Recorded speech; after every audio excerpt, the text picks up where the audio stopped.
will leave your favorite news for the very end, the icing on the cake. So now you have to watch this boring video to the very end to hear what our Dmitry Medvedev said today. Well, it would be that way if they were only him as a sole clown in Russia, but no, you are in luck, and this video won't be boring because there are plenty of clowns in Russia, so I will still have something to tell you. Hi guys, I'm Maria Drutska, and today I will tell you about a new series of Vladimir Putin's comedy show called It's Not Me, I'm for Peaceful Negotiations. I will also talk about how bad it is to live in the West because they have shared toilets, about real protests in Russia, and about Viktor Orban, who started to suspect something. According to Politico, some European diplomats speaking on the condition of anonymity say that Brussels had received signals from Budapest that Orban is ready to leave the veto on €50 billion aid package for Ukraine. All of this is happening against the backdrop of threats to deprive Hungary of its voting rights in the Council of Europe. Orban blocked a €50 billion 4-year funding package to Ukraine in December, a move he was able to make because it needed unanimous support from the EU's 27 governments, prompting Europe's leaders to consider breaking with the bloc's hallowed principle of unity and finding a way to circumvent him. Well, maybe finally two things will happen. The EU will finally understand that dictators only understand the language of force.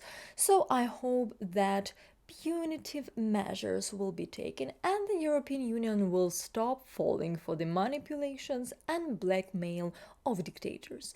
And secondly, Viktor Orban has finally realized that he is not powerful enough to stand against a union of democratic countries that value common principles and unity.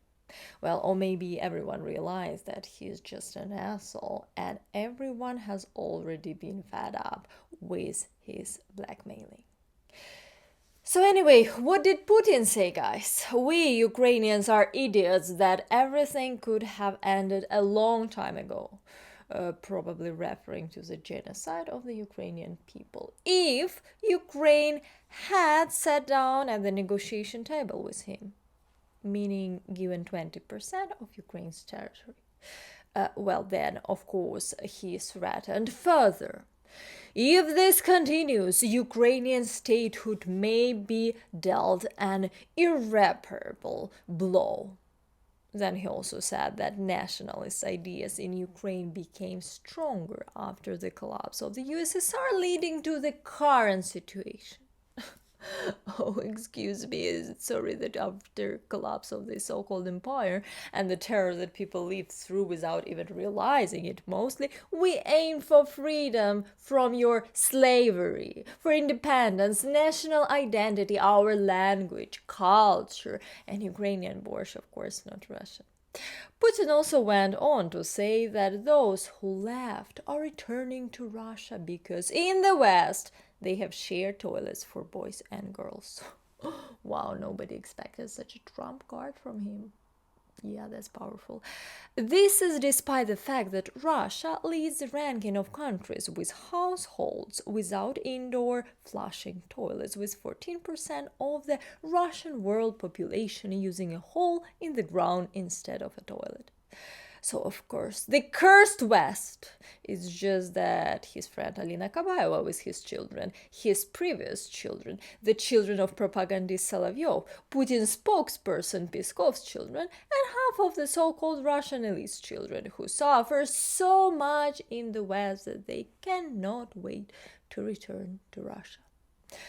Well, finally, Putin called things by their names. He stated that he will not relinquish the seized territories of Ukraine. Finally, a Freudian slip revealed his admission that he conquers rather than liberates. It took him 2 years. or more precisely 10 years, since back in 2014 he and his army came to liberate Crimea and Donbass from oppression and repression, or that's approximately how he liberated Mariupol, Avdiivka, for example. So what do we have to sum up? The goal of the Russian Federation is not liberation but conquest. Russians, Freudian slip. Ukrainians are idiots and do not want to surrender or give their territories.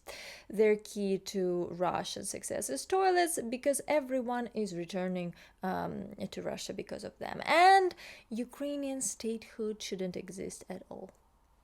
End of the story. And guys, before I continue, I want to thank all of you who sends Buy Me a Coffee and become patrons to this channel.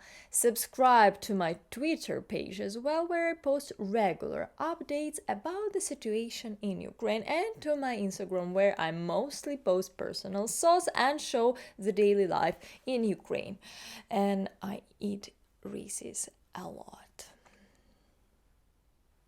Now, about the protests in Bashkortostan. Hundreds of people gathered at the Baima court in Bashkortostan on Monday to support activist Fail Alsina. He is accused of inciting hatred due to his speech at a rally against gold mining last year. Supporters of the convicted Bashkir activist announced a nationwide campaign called Freedom for Fail, Freedom for Bashkortostan, calling on patriots of the republic to return from the war in Ukraine, resign from government positions, refuse to pay taxes, and boycott Moscow politicians, including Vladimir Putin. Another activist, Gabasov, also proposed boycotting Moscow parties and politicians, starting with Putin and United Russia, and demanding free elections for the parliament and president of the Republic of Bashkortostan, with the inclusion of banned Bashkir politicians and parties. Alsinov was the co-chair of the banned organization Bashkort, which was declared extremist in Russia in 2020. According to the activists, the organization defended the interests of the Bashkir people, the right to culture, language, and also raised environmental issues that directly affect the quality of life of the Bashkirs. Well, these protests are unlikely to lead to any significant outcomes, I think, but the situation is indicative and shows that Russia is essentially like a soap bubble. It may be large and powerful, but it can burst at any moment. As for us, we are, of course, waiting for this moment, but we do not count on it.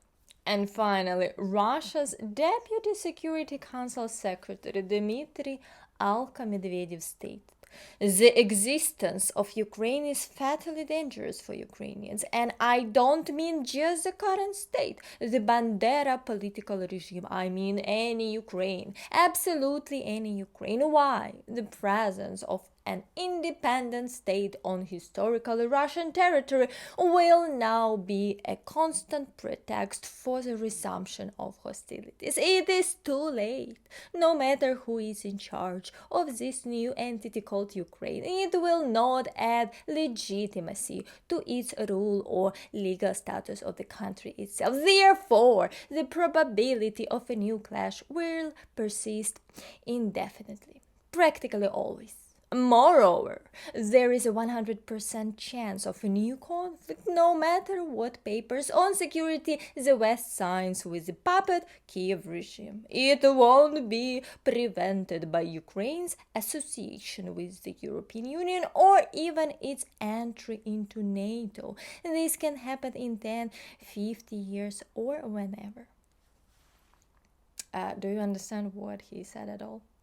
I don't know if NATO, America, Germany, or anyone else is reading this, his words, but you must understand that as much as we may mock Medvedev, he is a Russian Federation official and therefore conveys the official Kremlin policy. And that policy is as follows. It's not about what the West has been thinking all this time. It's not about the NATO expanding to the east. It's not about Ukraine's demilitarization, because we are a threat to Russia. It's clearly stated. The war will continue until they completely destroy Ukraine, until the very existence of Ukraine ceased. And no NATO, no EU, no agreements, no presidential elections, no change in leadership, nothing will help us. To understand, the Kremlin's goal is genocide, the complete eradication of the Ukrainian people and Ukraine itself. Period. That's basically the point. Well, that's it for today, and I want to thank all of you for supporting Ukraine, watching Ukrainian content, liking my videos, guys, and subscribe to my Twitter and Instagram. And if you like the video, you can support the channel's development on Patreon or buy me a coffee. And see you soon. Slava Ukraini!